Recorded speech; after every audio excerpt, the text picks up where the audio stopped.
बिस्मिल्लाहिर्रहमानिर्रहीम। अस्सलाम वालेकुम। इस मॉड्यूल के अंदर हम पांडास की एक और लाइब्रेरी को स्टडी करना स्टार्ट करेंगे, जो कि पांडास की लाइब्रेरी है। पांडास की लाइब्रेरी भी एक ऐसा डाटा स्ट्रक्चर प्रोवाइड करती है जिसके ऊपर डेटा साइंस के, एआई के और मशीन लर्निंग के एल्गोरिथम्स बड़े अच्छे चलते हैं।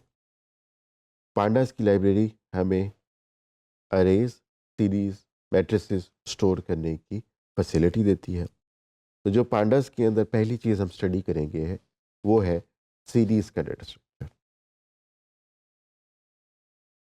सीरीज जो है वो 1D यानी वन डायमेंशनल लेबल्ड अरेज होती हैं।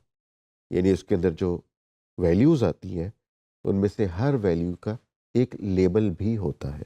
ये इसी तरह है जैसे हम एक्सेल के अंदर कोई लेबल्ड कॉलम बनाएं और फिर उसके अंदर वैल्यूज़ रख लें, या हम किसी डेटाबेस में एसक्यूएल के अंदर ये काम कर लें।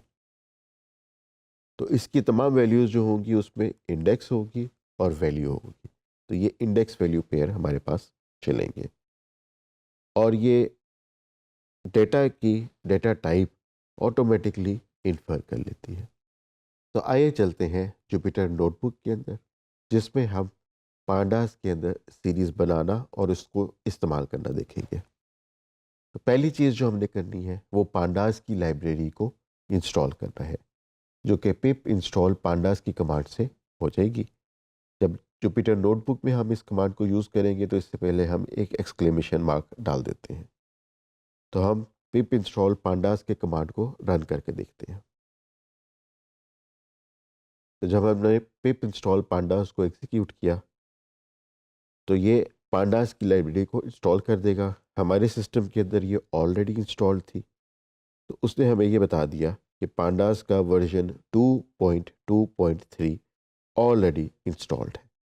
और पांडास की लाइब्रेरी दूसरी लाइब्रेरीज पे डिपेंड करती है, वो लाइब्रेरीज भी उसने इंस्टॉल करने की अटेम्प्ट कर ली, जिसमें नामपाई भी शामिल है। इसके बाद हम पांडास को इंपोर्ट करेंगे और यूजुअली हम इसको एज पीडी इंपोर्ट करते हैं, जो कि इसका एब्रीविएशन है। ये भी इंडस्ट्री स्टैंडर्ड बन चुका हुआ है। उसके बाद हम पी डॉट सीरीज़ का फंक्शन यूज़ करेंगे to create a pandas series. तो यहाँ पे हम पांडास की एक सीरीज़ क्रिएट कर रहे हैं जिसके अंदर फ़िलहाल 5 वैल्यूज़ हम स्टोर कर रहे हैं। और हमारे पास ये फैसिलिटी है कि इन 5 वैल्यूज़ को हम डिफरेंट लेबल्स भी दे सकते हैं। उसके लिए हम इंडेक्स का पैरामीटर यूज़ करते हैं और उसके अंदर हमने 5 लेबल्स असाइन कर दिए इन 5 नंबर्स को। तो जो नंबर 10 है उसका लेबल हो गया ए, नंबर 20 का हो गया बी, उसके बाद नंबर 20 का हो गया सी, एंड सो ऑन। तो इस हम कोड सेल को एग्जीक्यूट करके देखते हैं और हमारे पास जो आउटपुट आई है उसमें सीरीज़ के अंदर वैल्यूज़ और उनके लेबल्स दोनों प्रिंट हो रहे हैं। तो हमें पांडास ने ये बताया कि नंबर 10 जो है उसका लेबल ए है, नंबर 20 का लेबल बी है और फिर नंबर 20 का लेबल सी है, एंड सो ऑन। पांचों वैल्यूज़ आ गई। साथ ही हमें उसने ये भी बता दिया कि ये एक सीरीज़ है जिसके अंदर हमने इंटीजर्स स्टोर किए हुए हैं इन 64 बिट फॉर्मेट। फिर इसी के ऊपर सीरीज़ के अंदर हमें पांडास डिफरेंट किस्म के फंक्शंस अवेलेबल करता है, जिसमें एस डॉट वैल्यूज़ यानी सीरीज़ की जब हम वैल्यूज़ को प्रिंट करेंगे तो हमारे पास सिर्फ नंबर्स आ जाएंगे। जब हम उसकी इंडेक्सेस को प्रिंट करेंगे तो हमारे पास सिर्फ लेबल्स आ जाएंगे।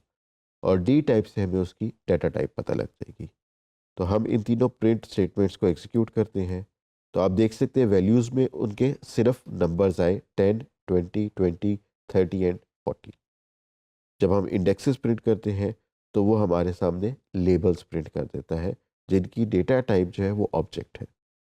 और फाइनल जो प्रिंट है उसमें हमारे पास वो सीरीज़ की डाटा टाइप जो कि इंटीजर 64 है वो प्रिंट कर देता है। हमारे पास कुछ और फंक्शंस भी होते हैं। फॉर एग्जांपल हम अपनी सीरीज़ का हेडर प्रिंट कर सकते हैं, जिसमें वो इनिशियल कुछ वैल्यूज़ हमें दिखा देता है। ये बहुत ह्यूज डेटा सेट्स के लिए यूज़फुल होता है कि हम उसका हेड और टेल देख सकते हैं। तो हेड के फंक्शन से हम उसके इनिशियल कुछ वैल्यूज़ और टेल के फंक्शन से हम उसकी फाइनल कुछ वैल्यूज़ देख लेंगे। यहाँ पे हमारे पास जो सीरीज़ है वो छोटी है, तो प्रॉबेबली वो पूरी सीरीज़ ही डिस्प्ले कर देगा। तो हेड से वो हमें बता रहा है कि बी, सी, डी और ई ये वैल्यूज़ जो है हमारे पास ए से लेकर ई तक, ये हमारे पास वैल्यूज़ सीरीज़ के अंदर मौजूद है। सिमिलरली हम टेल का फंक्शन यूज़ करते हैं, तो हमारे पास ए से लेकर ई तक तमाम वैल्यूज़ आ गई, क्योंकि आखिरी 5-6 रोज़ जब वो प्रिंट करता है तो हमारी सीरीज़ में तो है ही 5 रोज़। फिर एक और फंक्शन है जिसको हम अच्छा यूज़ कर सकते हैं, जो है कि है वैल्यू काउंट्स, और ये हमें वैल्यूज़ के काउंटर्स बताएगा कि हर वैल्यू सीरीज़ में कितनी दफ़ा आई है। इसको जब हम एग्जीक्यूट करते हैं तो वो हमें बताता है कि हमारी सीरीज़ में 20 का नंबर 2 दफ़ा आया, 10 का नंबर 1 दफ़ा आया, 30 का नंबर 1 दफ़ा आया है और 40 का नंबर 1 दफ़ा आया है।